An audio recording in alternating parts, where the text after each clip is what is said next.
Okay, I'm just going to do a little bit of work on the astrodoodle. I'll catch up with you guys soon.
So there we go.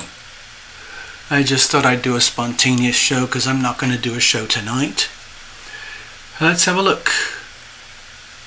Oh gosh, hello Mr. Ross, I see you. Hello Necessary Truth, I see you. Greetings. Whoa, there's some interesting news going on. Gregory, you're at your mom's place. Interesting, given the history. Doing much better. Oh my god, yeah, you're still on the oxygen. Jeepers. In case everybody doesn't know, Gregory caught the bug.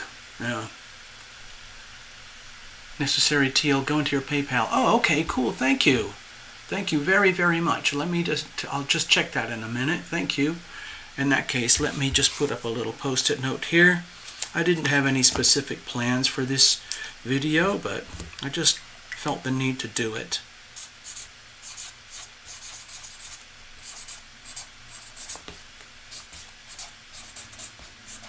There we go. So you got yours. Always welcome, always grateful. Thank you. You had a miraculous, what's this? A miraculous meeting with brother and probate attorney. He's running out of spiteful steam. That's interesting. Who would have ever predicted that? Even with all our best readings. Hello Karen over there in chilly New Zealand. Hello Love Driver over in steamy Las Vegas. Yeah. Oh, Love Driver's talking about the eclipse back then. Oh yeah, those were the Cancer Capricorn eclipses, remember? Hello, hello, hello. Hello Path Traveler, greetings. Yeah, no, don't worry, enjoy your meal. Okay, listening. Lorraine, oh my gosh. Lorraine. Welcome back. You're up there in Ohio, right? Is it Cleveland, Akron, Toledo? I can't remember. Columbus? Keep us posted. Yeah. Gregory's closing in on buying Mom's house. Wow.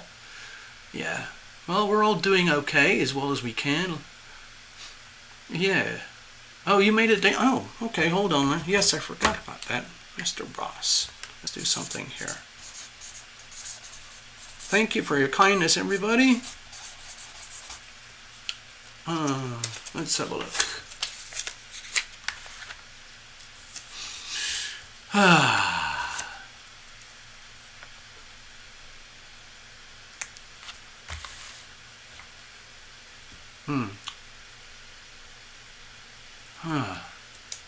Let's have a look. Okay, where was I? I'm just checking through the chat right now. Maxine, I recognize that. Hey, you have to get me. Can you give me some updates on yourself, Maxine? I'm very curious. I'd like to. I'm just being nosy, I guess. I mean, you know, some of you have been coming here for years. Some people just drop in now and again. And some of us have made really good, lasting friendships over the years, too. Sometimes we have complete strangers. I know you're not a complete stranger, Maxine. I'm just curious about catching up. Like, where's your location, for example? Okay, let me go over here. I just got to check something. Give me a second here. I'm just going to do a little bit of homework. I got to check something over here. Yeah. Okay, from there.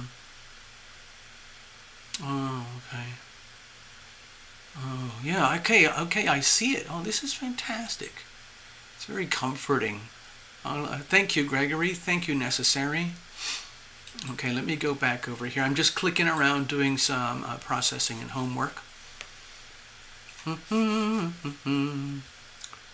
Okay, it's ticking along. Okay, let me get my controls back. Okay, Lorraine, you're over there in Cleveland. Yeah. Hey, Necessary. Yeah, I got it. I've already seen it. Thank you.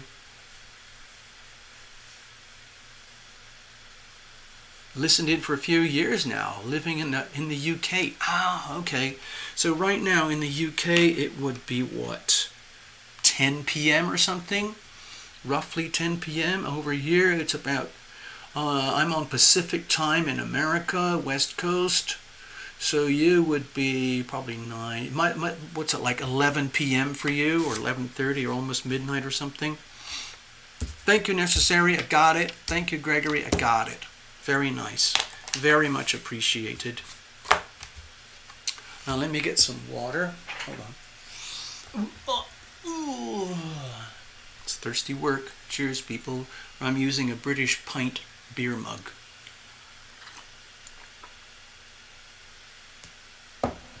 It is staggering the amount of water you have to drink here in Las Vegas. Otherwise, you shrivel up and turn into a dehydrated, sun-dried tomato. Yeah. Okay. And there's Jeffrey. Greeting. Oh, so you're back in Arkansas. Okay. Interesting. So you did the whole Ohio trip. You put some bids. You got a bit shocked by the prices and so on. I get it. I totally get it. Let me just check in with everyone over here. Yeah, greetings. So it works. Hello, this is Lumination. So over here you can see this is sunny. If the fingers thingies will work. This is, it's all the lighting. It's a real problem. Over here, anyway, so over there, that's sunny Las Vegas. That's where we're broadcasting from right now. We know that Necessary is up here. And Gregory is over here. Jeffrey is over. Where's our? There. Jeffrey's over here. Maxine is not on this map. I have other maps, but not on this one. You're over in jolly old England. And Lorraine is up there. Cool. And Love Triber is over there. Hello. Yeah. Yes, I agree, Gregory. I'm very glad to celebrate this day. I'm doing it in a very quiet, modest way over here in Las Vegas. We've already had our big explosive incident about a week ago when the neighbor's house was set on fire. I think it was deliberate.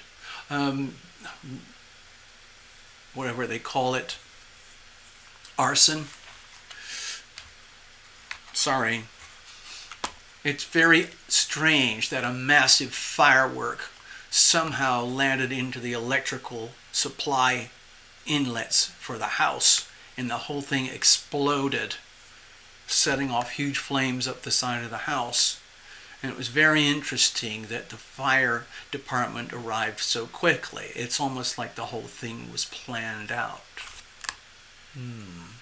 Yeah. In other words, we're sending a message.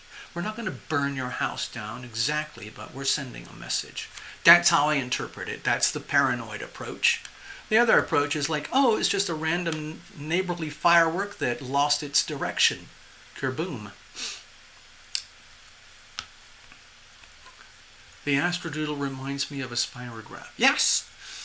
They still make spirograph. It was a kid's toy when I was a little kid. I loved it. Yeah. Okay, so Jeffrey's already done the Ohio reconnaissance trip and now back in Arkansas, I guess for the holiday. So I hope everyone... Hello, Queen of Water, over there in Melbourne. Chilly, Melbourne, Australia. Yeah.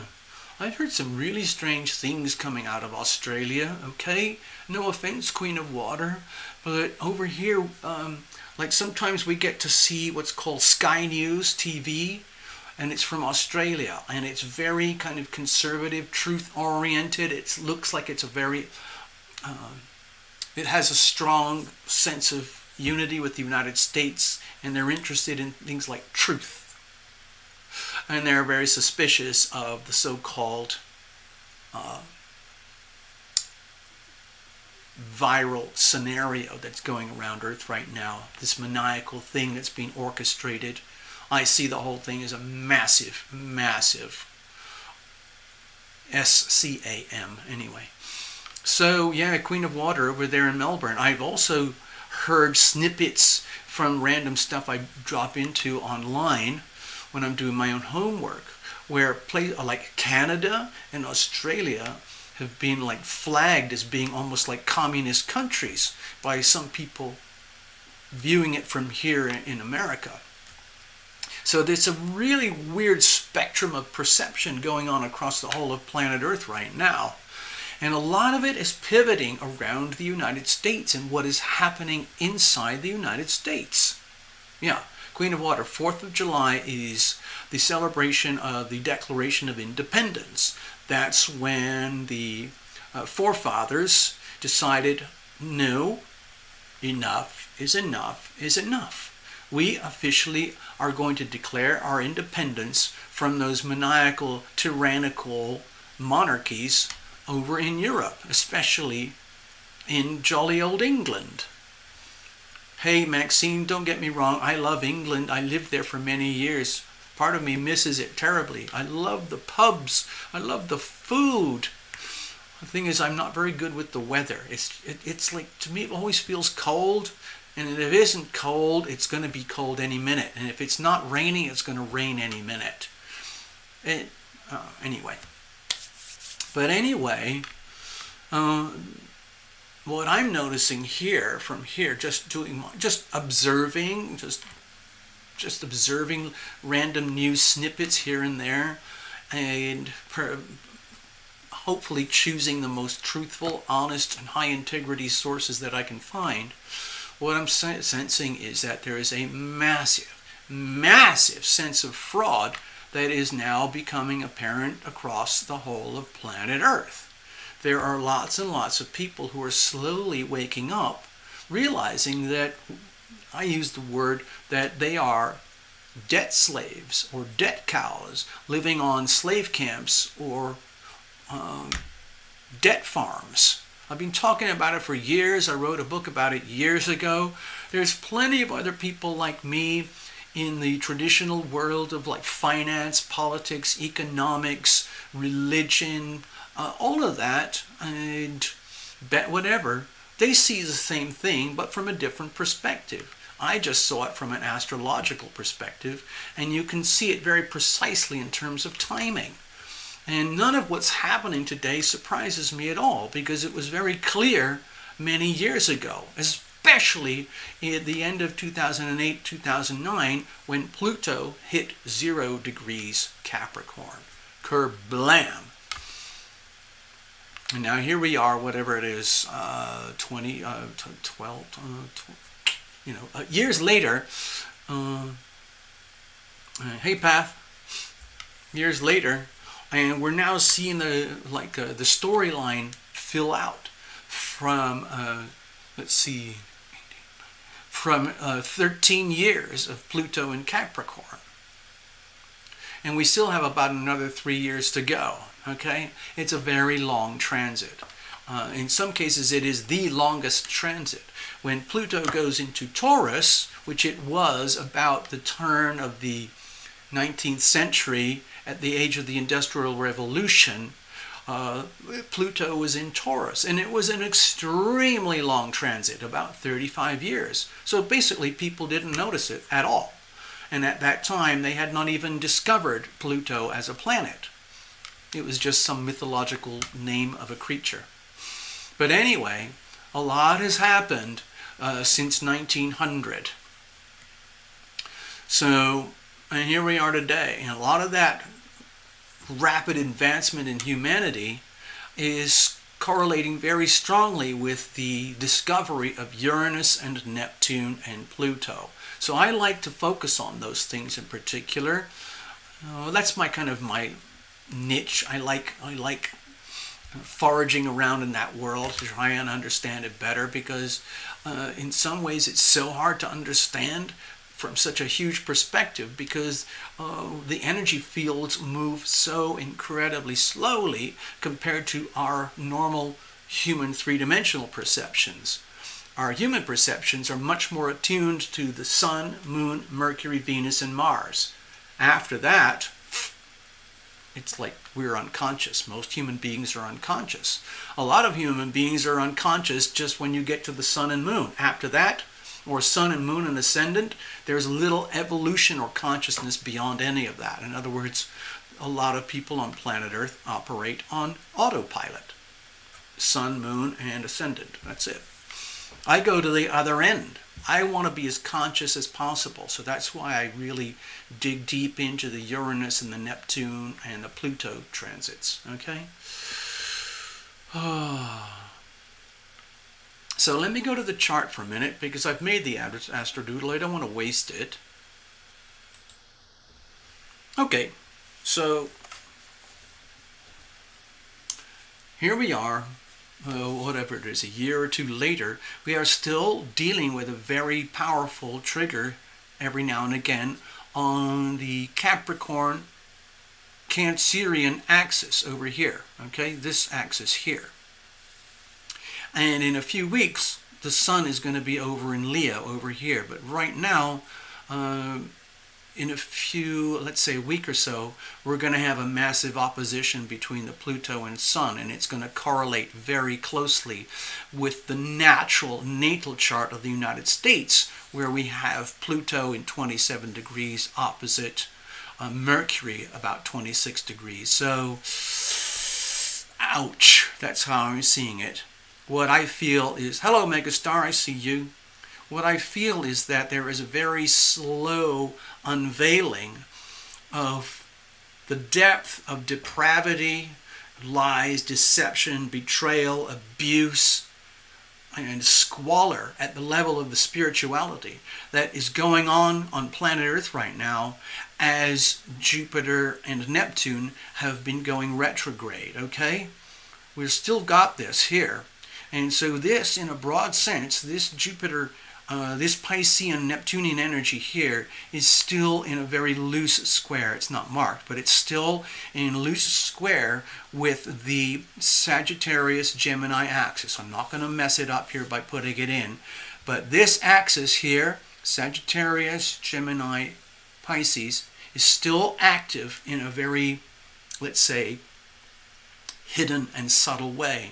And what it's all about is a very slow unveiling across planet Earth about the depravity, the squalor, and the evil of certain groups of people. The elites, or whatever you want to call them. I'm not going to use the words that I like to use unless we're in private meetings. But anyway, people are starting to wake up. Wake up, wake up. Okay, there's also a lot of waking up going on between Saturn and Aquarius and Uranus and Taurus. Also, the moon is conjunct Uranus right now. Again, it's not exact by degrees, so I haven't marked it too strongly, but it is there. So this is an invisible pressure here. This is an invisible pressure here. But believe me, it is still there, and it's very strong. And a lot of it is to do with the convulsions and the upheavals going along in global politics and global finance and global money.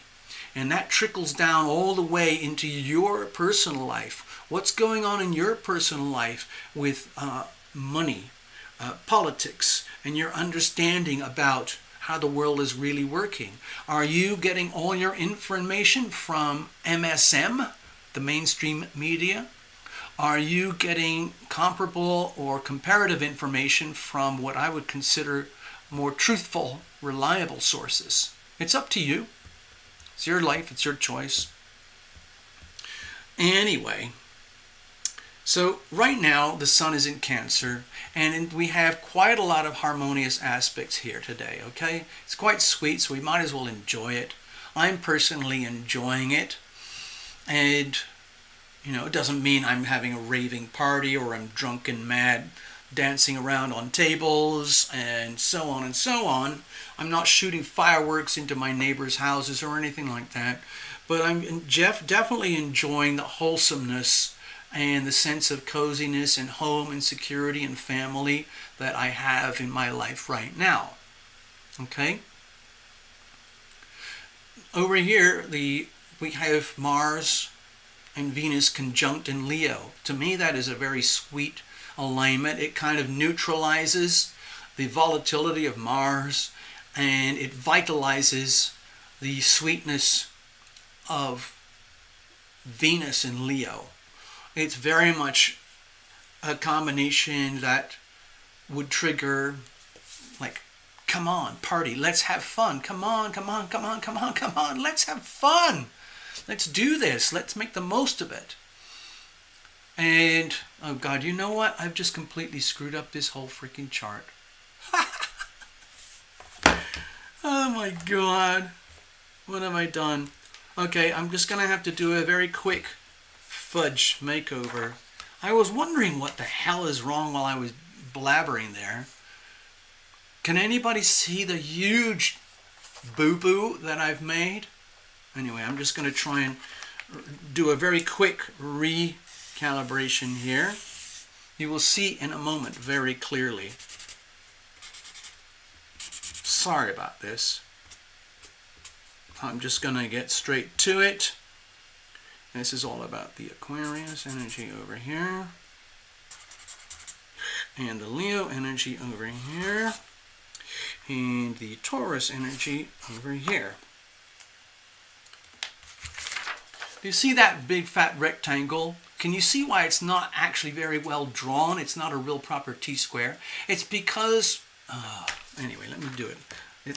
What it should do is look like this. I'm just going to be very, very approximate, okay?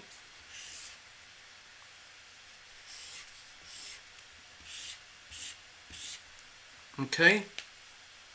Now, can anybody spot the difference? Wow, I really screwed up. Sorry, folks. So, I drew it thinking that I was drawing this. This is the stress factor in the heavens right now. Hello, Nature Explorer. This is the big T-square that's going on right now. We have Saturn in Aquarius, okay? Really stirring things up. And we have Mars and Venus over here in Leo. And we have Uranus and the Moon over here. Actually, let me just mark them quickly so we know roughly what's going on. Saturn.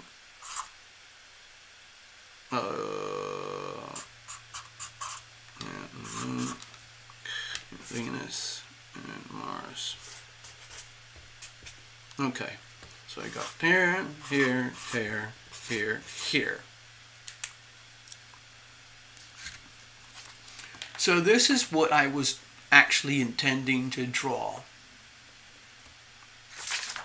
Please forgive me. Just pretend that this big red line goes from here to here. Ignore this one. Okay? Sorry about this. But the message is still the same.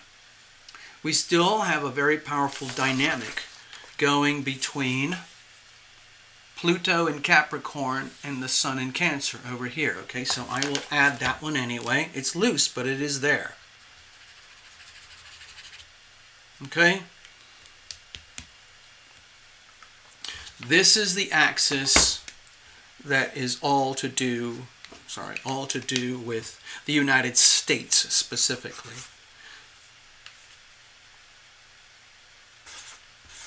Because the United States is born with a very powerful Capricorn-Cancer axis on the 27-26 degree mark, which is coming up very soon. So, sorry. Anyway, this is the thing that I wanted to talk about today. Okay?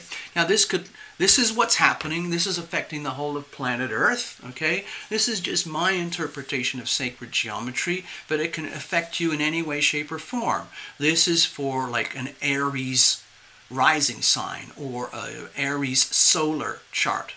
But it could be like this or this or this or this or this in the way that it affects you personally. If anyone's out there who has very prominent Aquarius, Leo, or Taurus or Scorpio components, you might feel this very strongly compared to some other people. But still, it's affecting everybody. Another interesting component here is that the Aquarius-Leo axis is also extremely important for the United States because of the nodal axis. The United States was born with... let's see, it would be over here. Cancer in the 8th house. Okay, it's going to get too complicated. I'm not going to do it. But anyway, the United States is born with the Aquarius South Node in the third house, which is basically kind of down here, okay, with Sagittarius rising over there. And the North Node is in Leo for the United States over here in the ninth house, leadership and so on.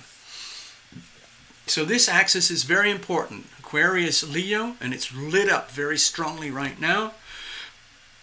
And I think what's happening is this kind of energy of the Great Awakening, which is heavily triggered by Saturn in Aquarius, hard squaring Uranus in Taurus, and you're feeling it very strongly with the Moon in Taurus.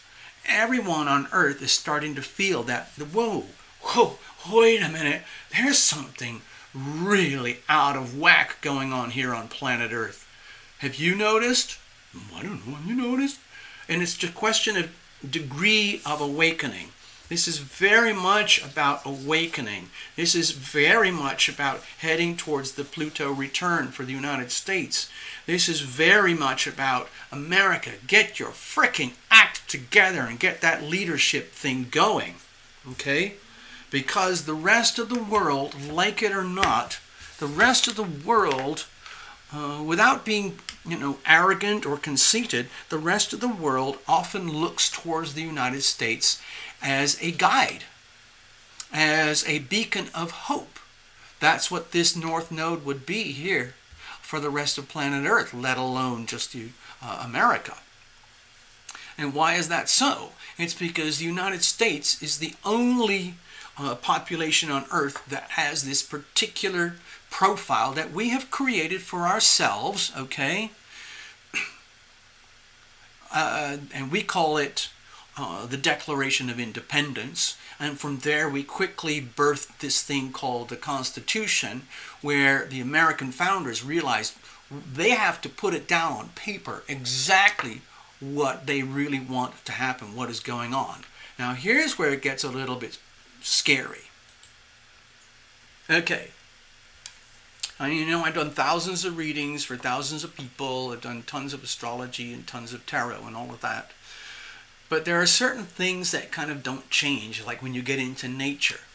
For example, from the moment you are born, you're already dying. And that's how it is for everybody. That's how it is for organic life on planet Earth. Okay, so we're still going to grow and grow and grow and grow, and then we reach our zenith, and then we kind of go, ooh. But that happens for populations, for history, for nature, for all sorts of things, including what I would call,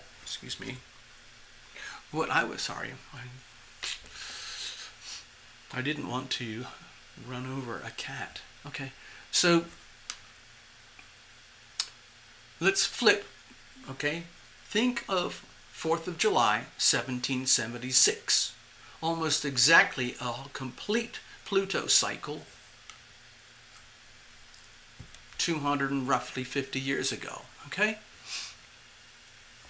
Fast forward to today, we're slowly and gently and somewhat painfully closing in towards the end of the Pluto cycle for the United States of America. The first Pluto return ever recorded in history. No one could have ever recorded it or had such an amazing opportunity to observe a Pluto return. But we can do that today with the United States. And it's happening now. So, it's interesting because with the Pluto return, it started at about 27 degrees Capricorn, right towards the end of the Capricorn cycle for Pluto, way back then. And a few years later, 1789 I think it was, or something, 10 years later, there was already a lot of chaos and havoc occurring in the United States as it was giving birth to itself, and this new population of people had decreed and declared that we are free people.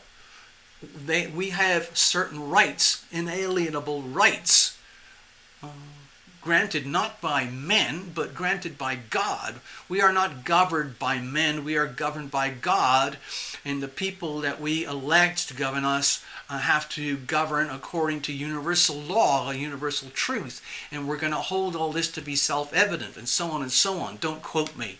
I'm not a constitutionalist expert or anything. But what happened is the Founding Fathers discovered that 10 years later, wow, we have really given birth to something that's never happened before in humanity in any kind of way that's official, declared, written, openly, fully conscious, and enshrined in paper. Fool, we need to clarify this. And so they took the elements of the Declaration of Independence and they elaborated and they created the Constitution, which is still in existence today, and it is the bedrock of American life, American society. But, as is the nature of things, as they grow, they are also dying. And so every time the United States grew and expanded in its own amazing way that nothing else had ever done before on planet Earth, there were equal and opposing energies that would try to take it down. So the United States has a fearsome history of fighting itself, but with, I guess you could call, very noble purposes. So in other words, we have this thing where we have very powerful convictions and rights to bear arms. Basically guns, weapons. And the whole idea is to protect and defend ourselves from enemies foreign and especially enemies within. And never before in history has this part of the Constitution been so starkly evident as being a very valuable component of the Constitution. The problem with the Constitution is that everybody for whom it doesn't work, they're trying to take it down. Okay? You've heard of those folks before. They have three-letter institutions. They are like these empty, hollow, self-appointed, maniacal entities that have a vision for humanity that is, to me, nothing short of diabolical and evil. And it's all being presented to us as some sort of beautiful package deal where everything is all planned out according to our wishes and our dictates. And all you stupid people have to do is to comply. It's so easy. All we have to do is we have to chip you, we have to barcode you, we have to psychologically, mentally, physically, financially cripple you into submission so that you don't have any choice. We're going to do it in such a way that hopefully you won't ever notice, but essentially the whole agenda from us at the WEF is to put you into chains, into total submission to the NWO. It's a maniacal agenda, and it's happening live right now all over planet Earth. The question is, who's aware of it? Some people are aware, some people are not. Some people are very happy and cozy and comfortable and innocent, and they're not concerned about these things. Some people are terrified, and if you watch mainstream news, you wouldn't have noticed, but all over Africa, there's mind-boggling, catastrophic violence. All over Europe, there's lots of violent revolutions. There are enough people over there who are going like, wait a minute, we're being scammed by the people who are supposed to be managing things and taking care of things. There's something really out of whack here. It's happening in America too.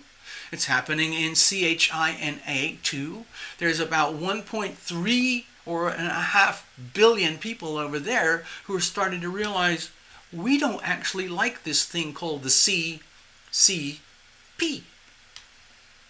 And so on. It goes all over the world. And I've said it many times. I see this whole agenda as a massive cancerous tumor that has infected the whole of planet Earth. And it's all deliberate. It's all planned out. Does a virus apologize for destroying its host? Does a bacteria, does a fungus, does a parasite apologize for devouring its host? No, that's how they live. It's the same thing with the elites that I was describing. They don't apologize for the evil that they propagate. As far as they're concerned, they are more or less divine. They see it as their mission to propagate their agenda. They're not going to apologize. In fact, any resistance to their agenda, they regard as like, stupid debt cow. You have to be beaten into submission. We have to cripple you somehow. You're not allowed to think. You're not allowed to have your own thoughts. You're not allowed to have your own feelings. You're not allowed to do what you do, be who you are. You have to be who we want and the way that we want you to be. There's lots of words for this. One of them is like tyranny. Another one is totalitarianism. Another one is COMM, unizim, and so on. They're all evil in their own form. It's just a question of the packaging. Most of these agendas are presented with this splendid, universally perfect and wonderful and highly well-intended agenda that's perfect for everybody. And if you observe history, anybody who lives under the umbrella of such an evil agenda, they ultimately reject it. And ultimately, if they have to, they turn to violence. Sometimes they die through decay, but ultimately, most people reach a point where they just can't take it anymore. It's just a simple equation. How much pain are you willing to handle before you say no? How much pain, psychological, emotional, physical, moral, are you willing to absorb or handle before you say enough? I don't want to live a fake life. I don't want to live under the tyranny of the elites. I want to live in a state of integrity, truth, honesty, where I have the right to be me in all my glory and all my mistakes. And I wish the same for you. Don't bug me, I won't bug you. Nowhere else on earth has what we have here in this thing that we call the United States. Some of them wish they had it. I think there's probably a lot of people in Western Europe right now, perhaps Australia, Canada, New Zealand, perhaps India, a few other places, maybe China, who knows, where they wish they had the Constitution that we have.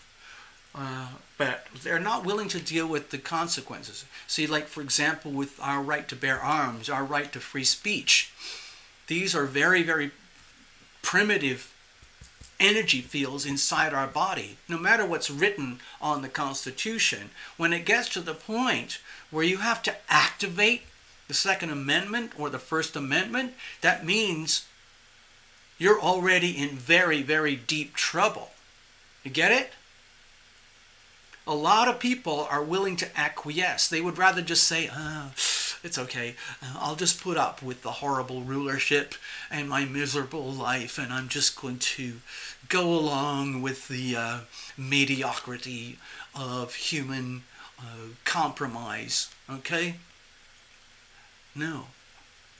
They didn't do that when the Founding Fathers wrote their Declaration. They didn't do that when later on the Constitution was written. They said, no, wait.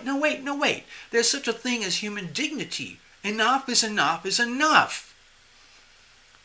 Eventually, the oppressed need to stand up, and we're going to give ourselves the right to do that. A lot of people who built the early population of America came from poverty and oppression. They were trying to do everything and anything they can to escape the tyranny and oppression back over there, that way, about 3,000 miles across the Atlantic. Okay? I'm glad you're all having a really good chat over there because I'm not focusing on the chat. Okay? So here we are today in America. This is the 4th of July. This is when, theoretically, we celebrate the Declaration of Independence. For a lot of people, it's just a party time. But there are a lot of Americans who actually understand kind of what's going on. Right now, if I was doing rough math, I would say there's about 100 million patriot type of people in America. You could call them conservatives or right-wingers or constitutionalists or something like that.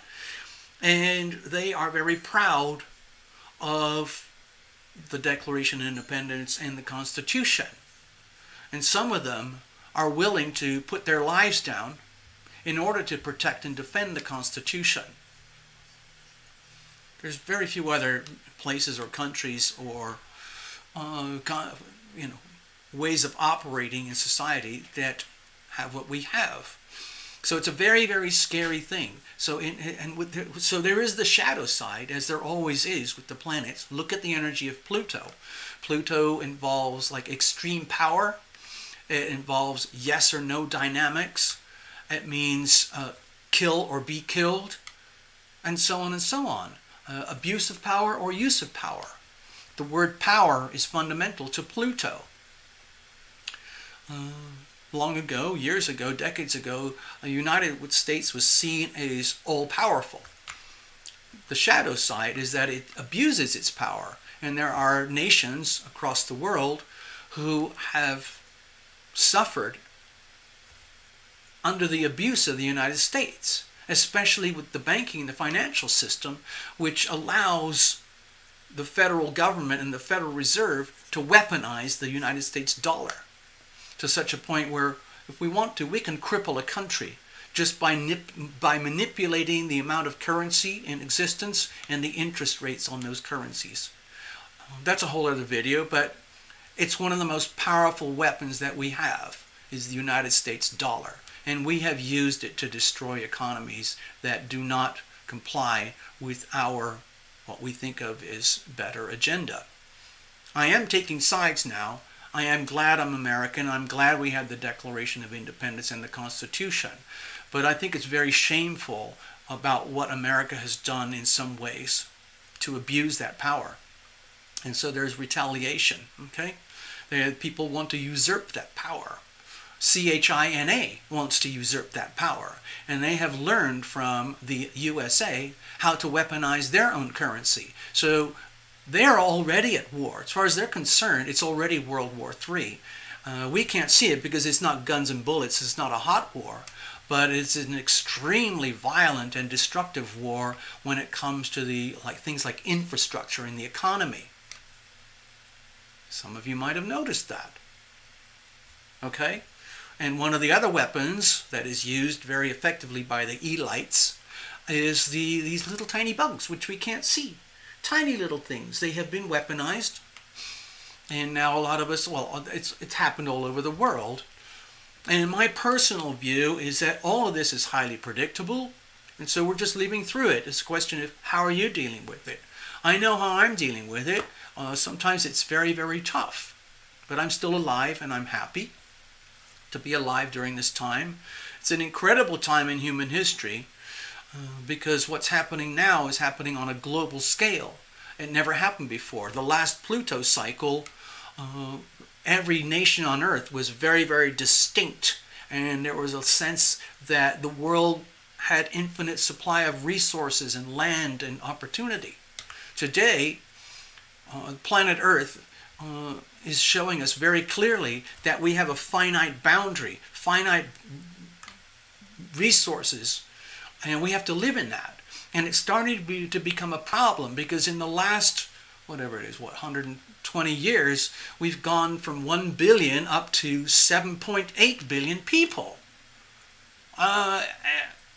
It's an insane, astronomical, it's beyond exponential increase in numbers. And it's becoming very evident that it's hard for the planet to hold this. Other human beings are looking at other human beings and saying, you know what? You need to clean up your poo and your pee. You know? You're making too much mess. You're devouring too much of the human resources. We need some too. There's a lot of pain in Africa. There's a lot of pain in India. There's a lot of pain in China. There's a lot of pain and poverty in the United States, Eastern Europe, it's all over the place, okay? And there's a lot of misallocation of resources, the way I see it. Anyway, sorry, I'm kind of going on a rant. Hello, there's ECAT. Hello. Blah. Yeah, so at this time in American history, some people are starting to, I would say, wake up. It's becoming very obvious. A few months ago, I predicted that Donald Trump would become very prominent in the American arena again. It's very obvious to patriots. It's also very obvious to the mainstream media, but they don't want him there because as far as they're concerned, he's a pest. He's the enemy. He embodies everything that they need to destroy. And they're finding it much more difficult than they thought. That's what I think of as kind of amusing. I kind of chuckle to myself at this. The elites who are trying to impose this NWO, a lot of it take their cue from this place called the WEF, and they try to impose it on a global scale through political and financial fraud, lies, manipulation,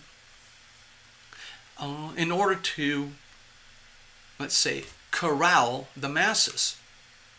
And the way I observe it is that this little bug that I believe was manufactured and weaponized to intentionally destroy at least 2 to 4 billion people, the plan backfired really badly. The way I see it, if the elites were truly getting their wish, they would chop the global population from 7.8 billion down to 1.5 or maybe 2 billion and just keep it there, you know? Just keep it steady, right? And all the resources could be reallocated and the planet would clean itself up and blah, blah, blah. Climate change wouldn't be a problem anymore, blah, blah, blah, and so on. And they can justify their theories with lots of academic, important sounding documents and paperwork. But I believe it is truly evil. And so after, what is it? January 2020, that's when the bomb dropped. And then it became apparent on a global scale around March 3rd, when suddenly there was a global lockdown. It went all over the United States. Airports, borders, Mexico border, Canada border, lockdown, lockdown, lockdown, global lockdowns. And it was a beautiful, manufactured, highly orchestrated, chaotic, systematic destruction of humanity and the economy, hope, everything. You could call it, it's like a really good attempt at imposing the 8 steps from Saul Alinsky and his 8 steps to COMMUNISM. But I think it backfired, really, because instead of billions of people dying from this tiny bug and creating the slaughter that the elites wanted, there's only a few million people who died. I think in America it's like 600,000. Yeah, that's a lot of pain, a lot of death for certain people. But, there's the argument, well, you're going to die anyway. If you were fragile, you had a weak immune system, or the hospitals were bribed to write you down as dead from the bug, even though you died from something else, it still backfired. The way I see it, even today, it's backfiring really badly. To me, it sounds like the elites are trying to, create more and more fear. Like, believe me, seriously, this bug is you really have to understand. We're all going to die. So you got to take your injections. Seriously, if you don't take your injections, it's going to be the end of the world. And of course, enough people do that. There are millions of people all around the world who've already been injected because they believe in the MSM, Main Street Media. Mainstream media. Anyway, so that was my little rant. So now we're at this very awkward place where I see it as the Neptune in Pisces, Jupiter in Pisces energy facing off with the Gemini North Node and Mercury in Gemini. Truth or fraud, fake or real. And that affects the whole of planet Earth. That's for money, that's for words, that's for intention. What's real, what's not real? What is real for you? There are people all over the United States who are declaring that a certain percentage of the population has to comply to a new agenda. And they're labeling a huge portion of the United States as racists. But the way I see it, it's like, well, you're the one pointing fingers. Have you ever considered your own nature? Okay? You're telling me that I have to comply with your agenda, or I'm a racist. Well, have you ever looked in a mirror, dear person? There. So anyway, I don't want to go into that point. I'll probably get my channel shut down or something if I'm not careful. So anyway, the United States is going through a period now where it's just, some of you know about the Saturn return, okay? This is a really easy way to look at it. The Saturn return is a well-known phenomenon in Western astrology. It's what happens when people reach about age 29 or 30. And for a lot of people, it's a really bumpy chapter in their lives. Because not everybody is born with a magnificent chart where they have a beautiful journey up to their first Saturn return. The Saturn return, Saturn takes about 30 years to do a complete turn around the astrological chart. It takes about 2.5 or so years to go through each sign. You add it up, it's roughly 30 years. And so Saturn is the great taskmaster. It's very neutral. It's like a school teacher's report. In other words, hello, dear person, reaching your Saturn return at age 29 or 30 or so, you might start to notice that certain aspects of your life are basically SHIT. Who are you going to blame? Nobody. It's your problem. What are you going to do about it? On the other hand, there are certain aspects of your life on which you've had a very high score. Well done. Sometimes the balance is really out, and so people enter into their next Saturn cycle with even more pain and suffering than ever before, and by the time they reach the end of their second Saturn return, there's even more pain. See, it doesn't work out for everybody. Not everybody is born with a life destined to joy and happiness. So anyway, a lot of people feel a lot of things like depression, sadness, sense of loss, failure when they reach the Saturn return. Another trigger point is roughly aged 14 or 15. For example, there's a lot of teen suicide around that age because that is the Saturn opposition. That's also a very tough trigger point in astrology. I don't do a lot of readings for teenagers, but it is a very classic, traditional trigger point for teenagers. That's the opposition. Saturn opposite Saturn. Anyway, so take the energy of understanding about the Saturn return. It's great when you've done a good job on yourself, your growth, you've done your homework, you've learned your lessons, you've done everything you could, and you are applauded on your Saturn return. For people who have a good Saturn return, they would appear to be people who are like successful when they're young, or that they're in the right place at the right time for the right reasons, with the right purpose, with the right people. And things are good and wholesome and in alignment with universal law, universal truth, and justice and so on. Okay? So when you're out of alignment with the essentials of physics, universal law, the essentials of universal truth and so on, it feels like pain.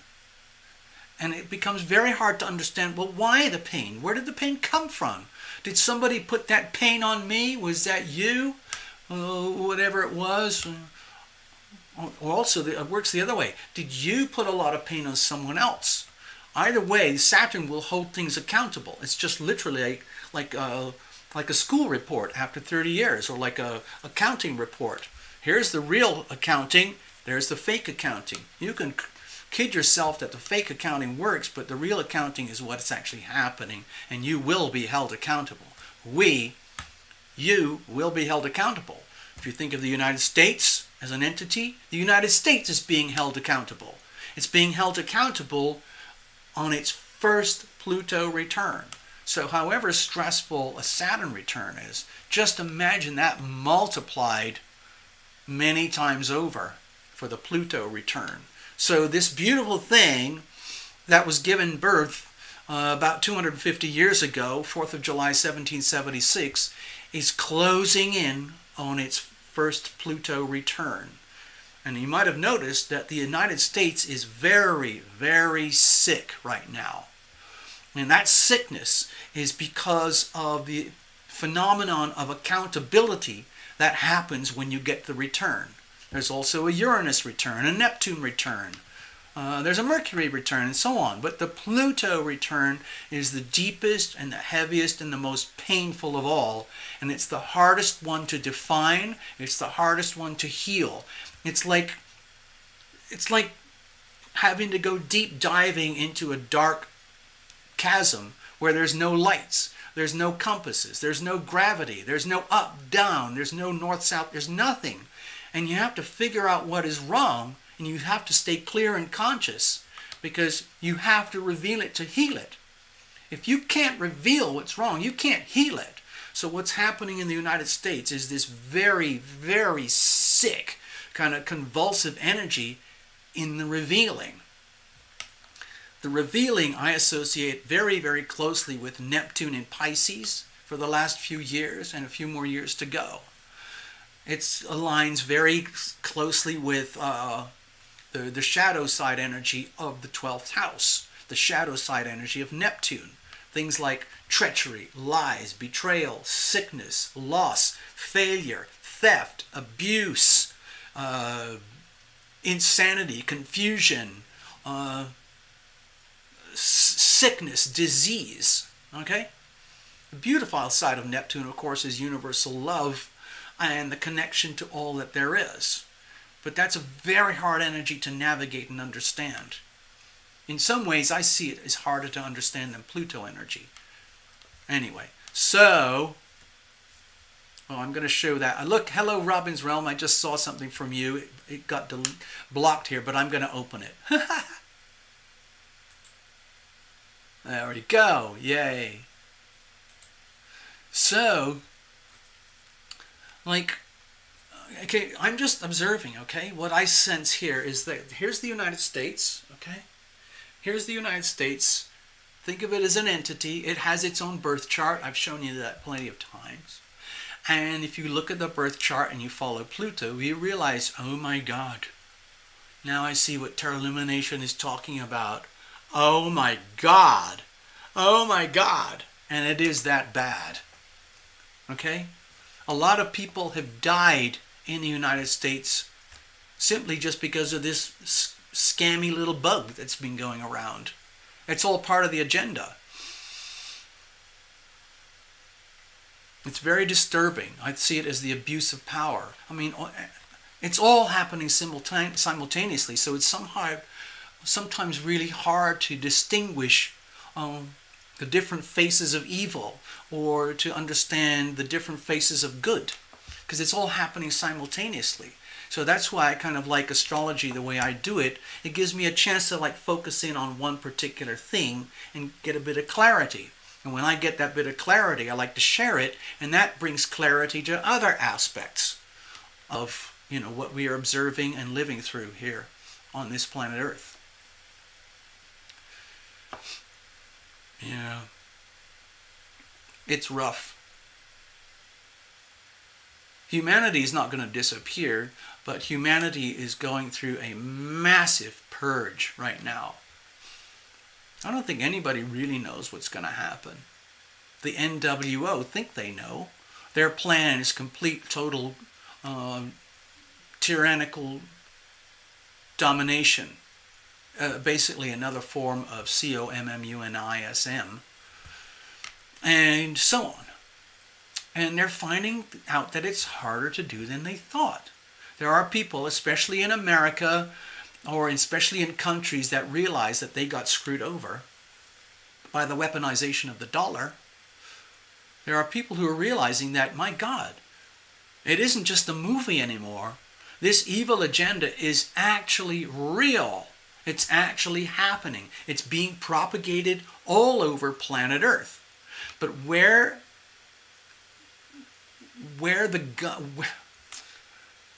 the weapons are most heavily focused is here in the United States, because the United States is the firewall. If you think of it this way, the United States is the firewall between good and evil. We have so many problems here, mass murders every few weeks. Okay, that's the shadow side of Pluto. But we deal with it, and we maintain the Constitution. It would be so much easier to go, we need to stop the Second Amendment because there's too much pain and suffering. It's not the weapons that do the killing. It's the people that do the killing. The problem is some of the weapons get into the wrong hands. The weapons are essentially for defensive purposes only. But then again, there's an abuse of power. When you use weapons for aggressive and selfish purposes, it's a whole other story. So we see those stories play out every day in the United States. And yet we still maintain our Second Amendment. I visited New Zealand a few times. Guns are banned. You can't have guns there. Same with almost anywhere else in the world.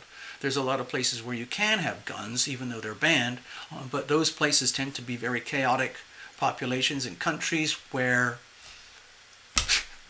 you can't stop it happening. It's just there. But anyway. So the way I see it, the United States over the next few years is going to be incrementally getting closer and closer to that pivotal moment.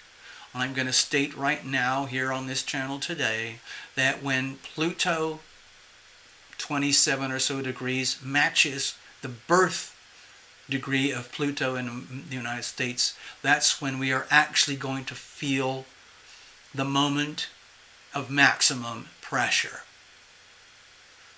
How that appears to you, could be anything. I think a lot of it's going to happen in the financial global markets and power plays between the most powerful, let's say, actors in the global economy. And that would be this place that we call the United States and the other place that we call CHINA. But the war is global. It is literally World War III. It's already happening right now. A lot of it is being conducted subversively through the weaponization of bugs and diseases and the weaponization of currency, global currency. These are both very powerful, very effective weapons. And the thing is, they're so powerful and so subtle and so effective in the way they work, you don't even know that they've been weaponized or that you have been destroyed or maimed or disabled or infected. It's that bad. Nature Explorer. Hello. So if you want to mark your calendar, it's roughly at the very end of 2023. So we got a couple of years to observe. So what I'm suggesting, what I'm going to try to do for myself, is just to continue to observe and participate in life in any way, shape that I can to stay alive, because I'm very determined to live through this Amazing chapter in human history. It's never been recorded. No one has ever recorded or documented or discussed a Pluto return on such a scale. I'm sure there must be astrologers out there who are dealing with it. I haven't seen any. I don't know any. But I guarantee what's going to happen is that the Pluto return, down to the precision, down to the degree, is going to be a pivotal point in American history, and that will have a ripple effect across the rest of planet Earth. Just in the same way that the birth of the United States in 4th of July 1776 had a ripple effect across the whole of planet Earth. It just changed the global economy. Well, it's going to change again. What's it going to look like? I'm not sure. There's a lot of convulsions and changes happening in American infrastructure, especially to do with politics and banking and money, because money is one of the conduits through which power is channeled and exchanged, okay? In the old days, it was like gold coins or paper money, things like that, but everything's changing. Everything is digitized. And we're going through lots of, I would call them, what do they call it, exercises right now across planet Earth, but especially America, where I believe a lot of these so-called random catastrophic events are actually staged and managed tests propagated by the NWO to see how well their new mechanisms work, to see how well their new weapons are working. So, when you see things like infrastructures collapsing, what they call the supply chain imploding, or, the Columbia pipeline collapsing, or the beef and cattle and chicken and pig and fish farms are all collapsing, and the waterways are collapsing, and the oceans ecosystems are collapsing, and so on and so on and so on. I think a lot of it is staged. The idea is to crush the soul and the spirit of humanity on the belief that we can't figure it out for ourselves. We can't live life as distinct, sovereign individuals. There are people high up who believe that they have to control the masses. So that's what they're trying to do. And one of the things that that's very important in their agenda is to cull the herd. To literally cull the herd. Just think of factory farming. That's the best analogy. I've talked about that plenty of times. So yeah, Nature Explorer, to answer your question, look towards the end of 2023 and then into 2024. When we get into 2024, at that point, Pluto will have migrated into Aquarius.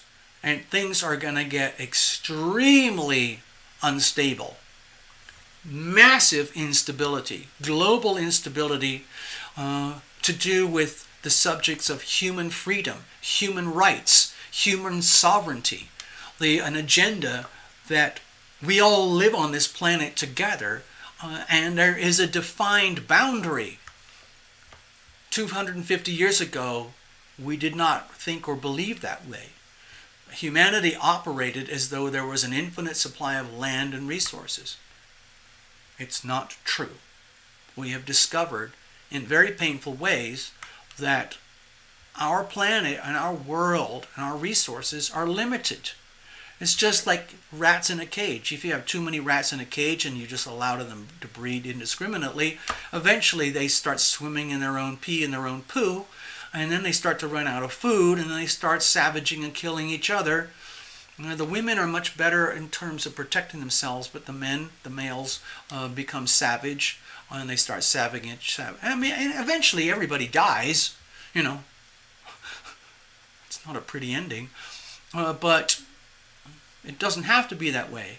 I think humanity has to go through a period of learning where we do actually have to learn how to operate in a very Aquarian manner.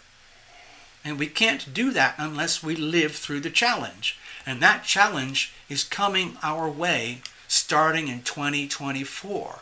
At that point in time, all the smoky, confusing chaos that we are witnessing now, and all the so-called truth, and especially all the fraud and the fakery will be fully exposed, and there will be enough percentage of humanity that's going to say, no, this is not acceptable.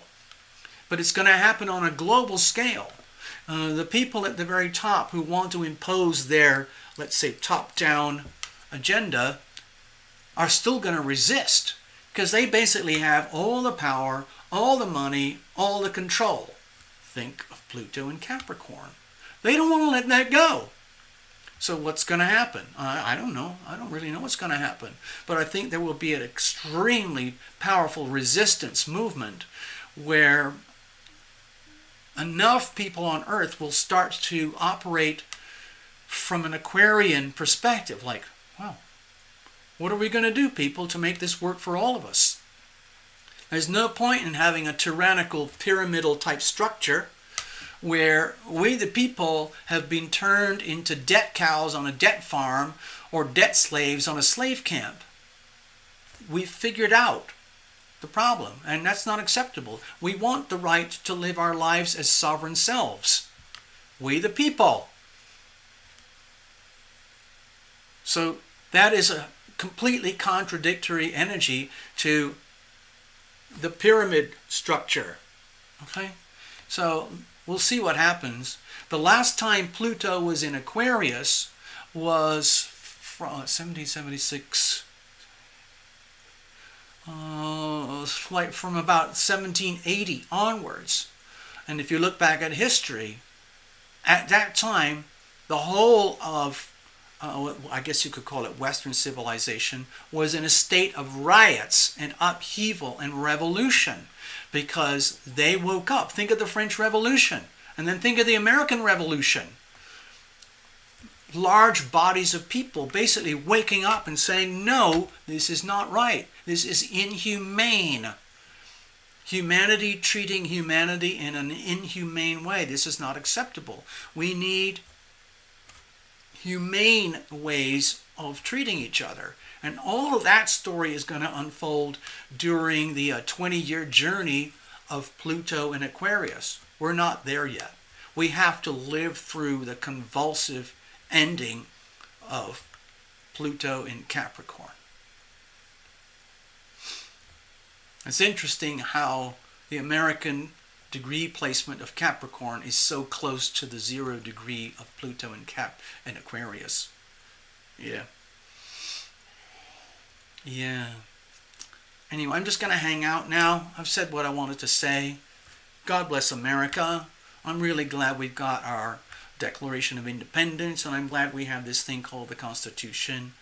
I wish I could apologize to the whole planet Earth about whatever America did to hurt people that didn't deserve to be hurt, and how America abused its power according to the shadow energy of Pluto. But America didn't know. We know better now. Going forward into the next journey of the United States, the very beginning of the next Pluto cycle, we will know a little bit better than we did the last time. And in this way, humanity evolves. Okay? So,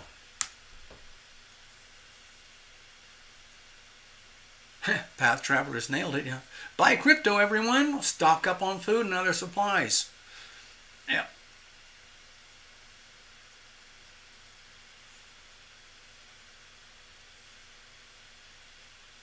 Mm-hmm. Yeah.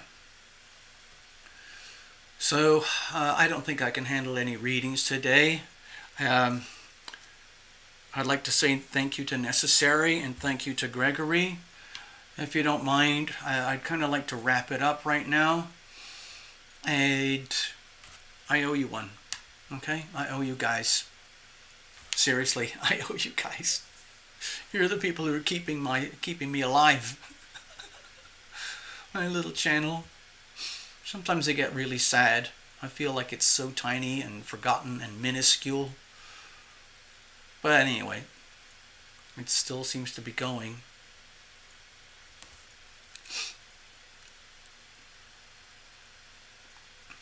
Wouldn't it be funny if we kept going and we lived through all of this together? And, there's 24 more years of Lumination, and we document the whole of the journey through Pluto and Aquarius. That would be incredible.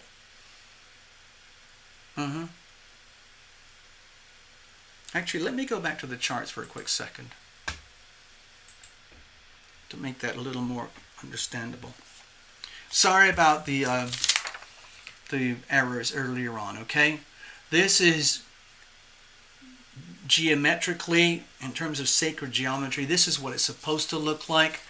This is how I drew it. The angles are wrong. I'm sorry, but at least I tried to tell the story as well as I could, okay?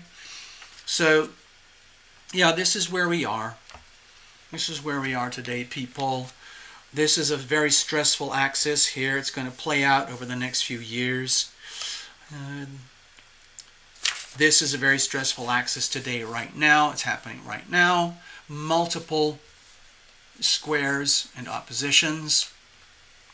And remember, everything is exactly as it should be. It might seem totally random. On the other hand, you could say this is all divinely ordained. I treat it as sacred geometry. I look at this as, wow, this is my next opportunity, my next chance to grow. The more that I immerse myself in this learning and this struggle here, the more I have the chance to evolve and grow and prosper, even though it might be a very uncomfortable process. Okay?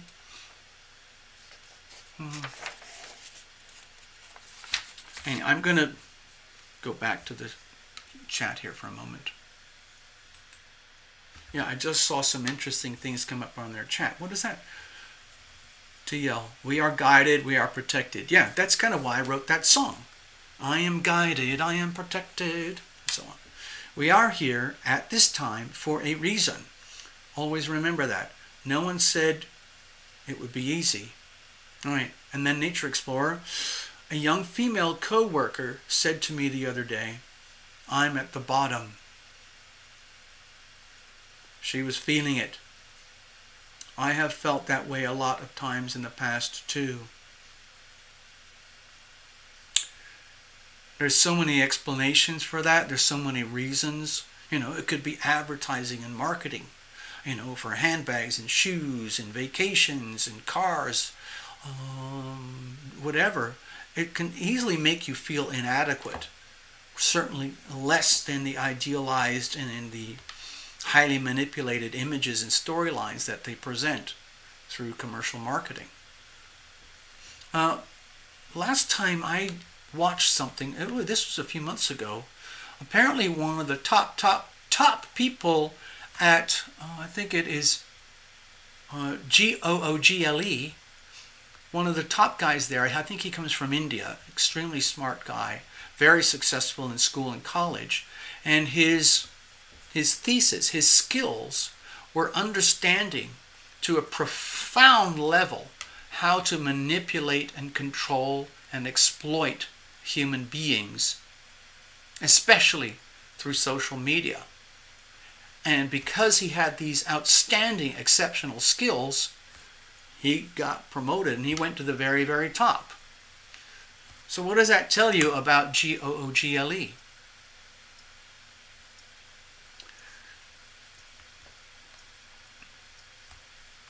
Yes, Nature Explorer. Natural law says we're all the same. Essentially we are. I mean, you could peel this all away.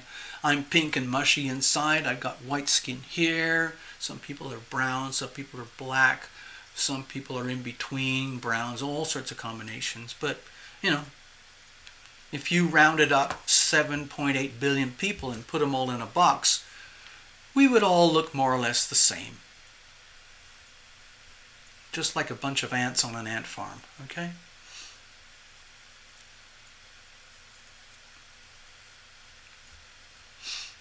I go in waves and troughs. Sometimes I feel like I'm the happiest person on earth. Sometimes I feel I'm on the verge of jumping off a cliff. Happy, sad. Happy, sad. You know, energy management. That's what I had to train myself how to do over many years, because my life has been very, very extreme. I'm still alive today to tell the tale.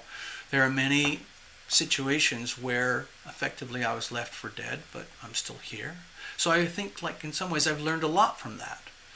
But it's very extreme. It's like going to the very extremes of misery and pain and then coming back as though nothing ever happened. My brother used to comment now and again, like, he doesn't understand, how do you do that? How do you almost die and then you come back smelling the roses? It's almost like nothing ever happened. It's almost like you're happier and stronger than ever before. He never understood that. I love my brother dearly, and he loves me dearly, but we're very different people. So, anyway, we learn as we go. I see you're all chatting amongst yourselves there. Oh, by the way, just going back to Dear Nature Explorer, I want to go back to what you were saying about your coworker. Let me just do this a second. Hold on. About the coworker. It says here, said to me the other day, the coworker said to you the other day, I'm at the bottom. If you go to some yoga places or some astrologers or some tarot readers, or you go into esoteric studies about self-help and, you know, the path to enlightenment and stuff like that, you understand the power of words, the power of spoken word, the power of written word. So look at it this way. Look at your coworker. Your coworker says, I'm at the bottom. Okay? Understand what that means. It is a declaration of fact and truth as far as your coworker is concerned.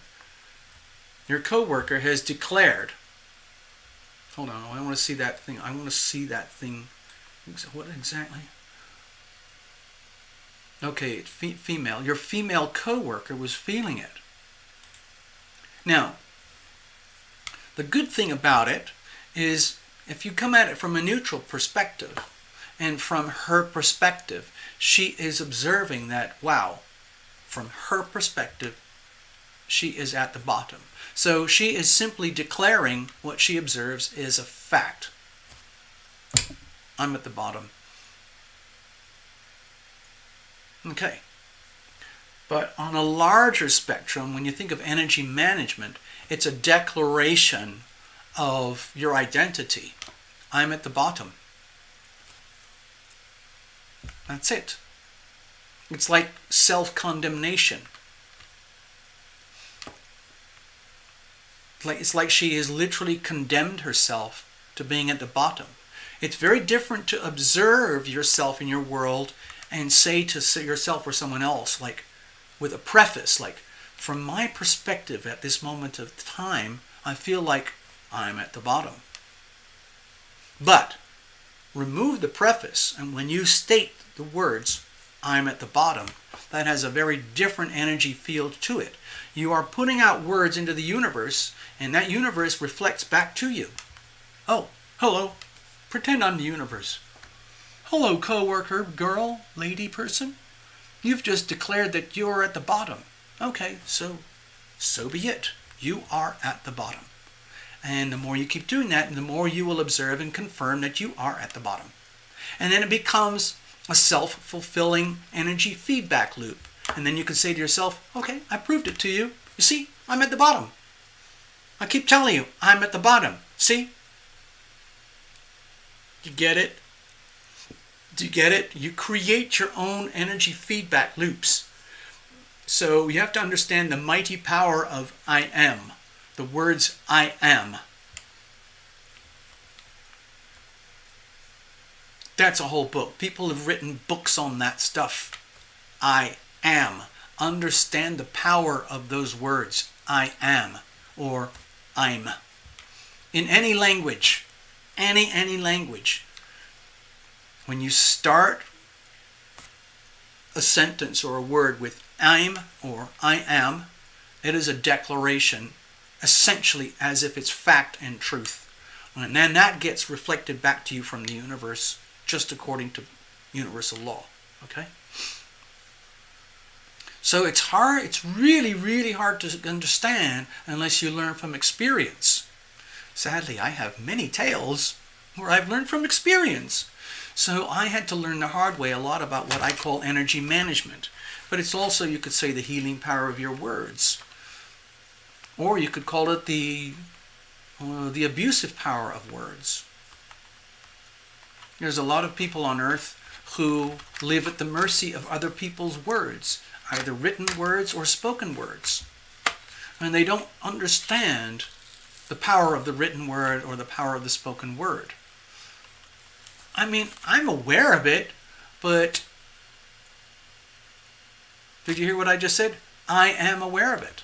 And that is truth. It is a fact. I am aware of it. And then I said the word but. Okay. So I'm qualifying my awareness. You get it? Hello, Blueberry.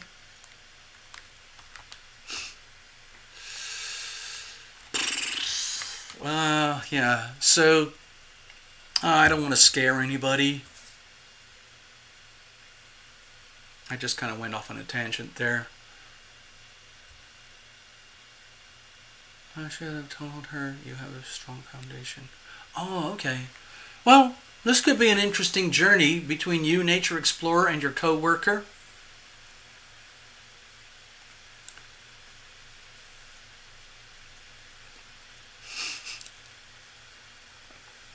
Yeah. A new subscriber. Oh, well, thank you. Thank you, Blueberry, because YOU, TUBE, systematically strips about 55 subscribers from my channel every month. They've been doing it since the end of October 2018. There you go. Hello, Chantal, I see you.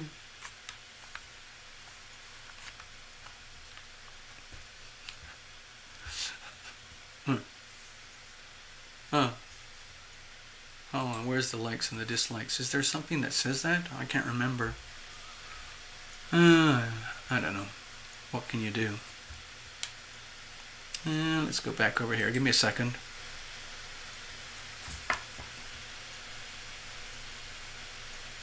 So I'm just checking in on Blueberry. So, hey, Blueberry, just out of curiosity, where are you in the world? I've got a map of the United States up right now, but you could be anywhere. Hi, Chantal.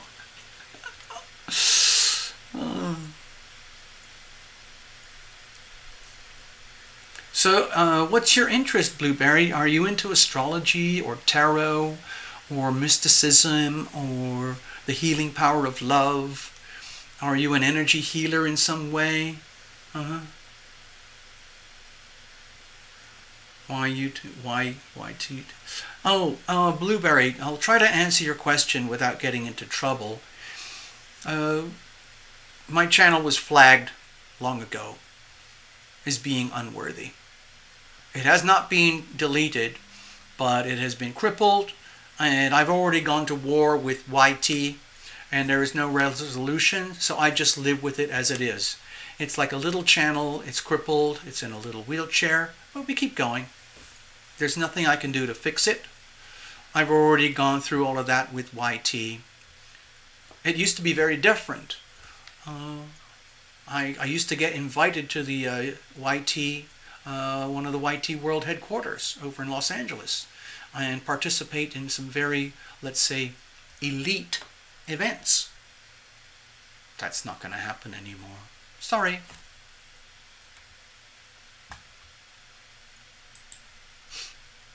There we go.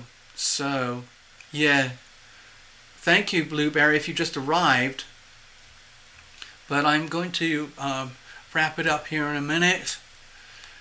And we're going to get a barbecue going and things like that. what you're saying about your channel is why I brought it up about my coworker. Oh, yeah. By the way, Nature Explorer, I am an expert in self-condemnation. Did you hear that? I'm really good at it when I want to be. I don't always know that I'm doing it because I'm not always 100% conscious all the time. I do what I can. But did you hear what I just said? I had several sentences just now that began with I am or I'm. And if I had to dissect everything I just said, I could pop holes in my behavior so deep and so bad about how it's so easy to undermine yourself, so easy to cripple yourself, so easy to demean yourself and inflict self-harm, even without knowing it, even without intention. So it's sometimes very hard to overcome those, let's say, natural tendencies. Megastar 998, TL, imagine they start to love you. You know who. We'll see, maybe. What's that? Blueberry, I am interested in psychic readings. Also, I like astrology. Oh, well, you're at the right place. Let's see. I don't know if she's still here. Thank you, Nature Explorer. Some of the people who come here, we have all sorts of people who come here. We've had, different clusters at different periods. A lot of times, some of the only people who ever showed up were other tarot readers. Sometimes it's all psychics. Sometimes it's all astrologers. Sometimes it's just random strangers from all over planet Earth who are hungry for and curious about astrology and tarot and energy healing and so on and so on. We have all that going on here. There's energy healers who are subscribers, tarot readers, psychics, mediums, astrologers, and we're all operating at these sorts of frequencies. It's just like a radio station. This channel doesn't necessarily work for everyone, but it's perfect for some people. Okay? Thank you, everybody.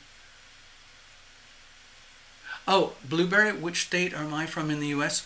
Right now, I'm living over here in sunny Las Vegas, Nevada.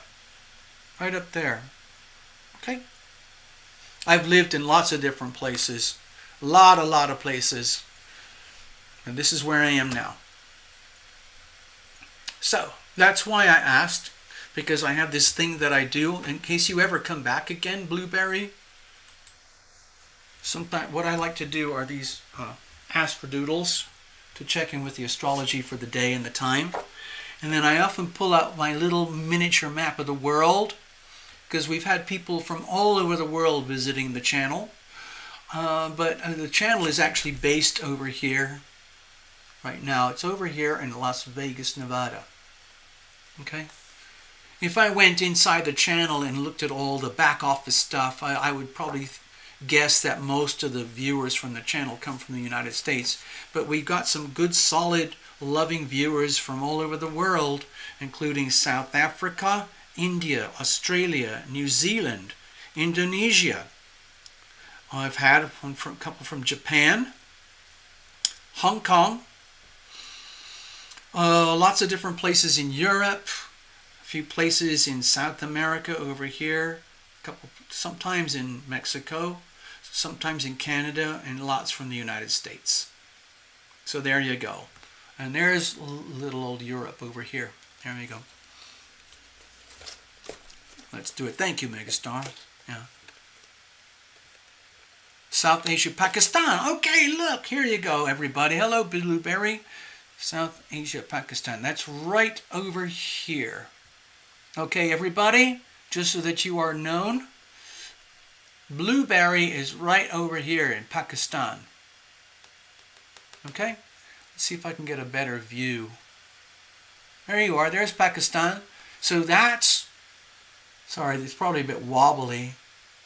That's Pakistan. So Blueberry is over there right now. Yes, you're right on the other part of the world.